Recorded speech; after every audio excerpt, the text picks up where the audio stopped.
हरितालिका व्रत। हरितालिका व्रत तीज का व्रत है।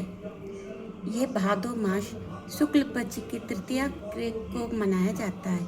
इस दिन भगवान शंकर पार्वती की बालू की मूर्ति बनाकर उनका पूजन किया जाता है। सुंदर वस्त्रों और कंदली स्तंभ के से ग्रह को सजाकर नाना प्रकार के मंगल गीतों से रात्रि का जागरण करना चाहिए। इस व्रत को करने वाली स्त्रियां पार्वती के समान सुख पूर्वक अपने पति के रमण करके शिवलोक को जाती हैं। इस व्रत में महात्म्य की कथा भगवान शंकर ने पार्वती को उनके पूर्व जन्म का स्मरण कराने हेतु इस प्रकार का है। एक बार तुमने हिमालय पर गंगा तट पर अपनी बाल अवस्था में 12 वर्ष की आयु में अधोमुखी होकर घोर तप किया था। तुम्हारी इस कठोर तपस्या को देखकर तुम्हारे पिता को बड़ा क्लेश हुआ था। एक दिन तुम्हारी तपस्या और तुम्हारे पिता के क्लेश के कारण नारद जी ने तुम्हारे पिता के पास आए और बोले कि तुम विष्णु भगवान तुम्हारी कन्या से विवाह करना चाहते हैं। उन्होंने इस कार्य हेतु मुझे आपके पास भेजा है। तुम्हारे पिता ने विष्णु जी के प्रस्ताव को सहर्ष से स्वीकार कर लिया। इसके बाद नारद जी ने विष्णु जी के पास जाकर कहा कि हिमालय राज अपनी पुत्री सती का विवाह आपसे करना चाहते हैं। विष्णु जी जो तुम्हारे विवाह करने को राजी हो गए। नारद जी के जाने के बाद फिर पिता ने तुम्हें बताया कि तुम्हारा विवाह विष्णु जी से तय कर दिया गया है। यह अनोखी बात सुनकर तुम्हें दुख हुआ और जोर जोर से विलाप करने लगी। एक बार अंतर सखी के द्वारा विलाप का कारण पूछने पर तुम्हारी माता ने सारा वृतांत सुना। वृतांत सखी को तुमने बतला दिया। मैं भगवान शंकर से विवाह करने के लिए कठोर तप कर रही हूँ। तो उधर हमारे पिताजी विष्णु भगवान के साथ मेरा संबंध करना चाहते हैं। क्या तुम मेरी सहायता करोगी? नहीं, मैं अपने प्राण त्याग दूंगी, लेकिन मैं विष्णु जी से विवाह नहीं कर सकती। तुम्हारी सखी बहुत दूरदर्शी थी।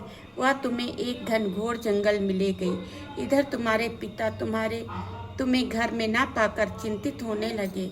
मैं विष्णु जी से विवाह करने का वचन दे चुका हूँ। वचन भंग की चिंता से वह मूर्छित हो गए।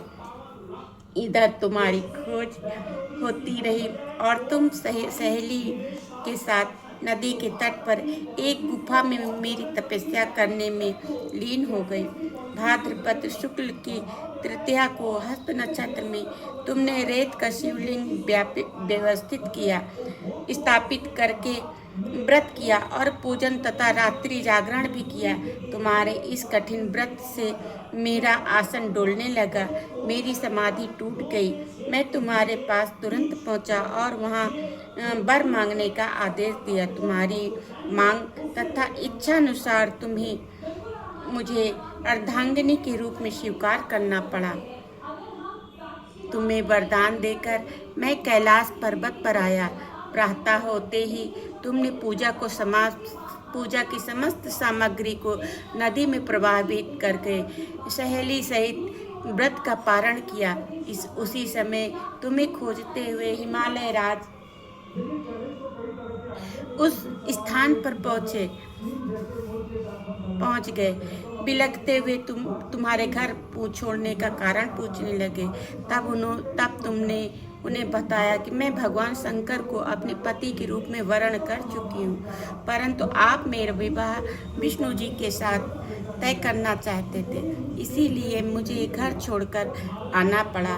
मैं अब आपके साथ इसी शर्त पर घर चल सकती हूँ कि आप मेरा विवाह विष्णु जी से ना करके भगवान शिव से करेंगे। गिरिराज तुम्हारी बात मान गए और शास्त्रोक्त विधि द्वारा हम दोनों विवाह के बंधन में बांध दिया।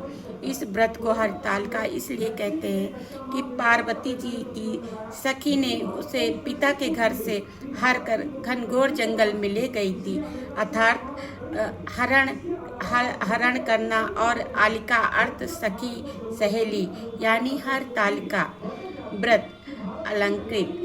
शंकर जी ने पार्वती से यह भी बताया कि जो स्त्री इस व्रत को परम श्रद्धा से करेगी उसे तुम्हारे ही समान अचल सुहाग की प्राप्ति होगी। बोलो उमापति महादेव की जय। बोलो सियावर रामचंद्र की जय। पवन शुद्ध हनुमान की जय। सब देवों को की जय। ओम नमः शिवाय। ओम नमः शिवाय।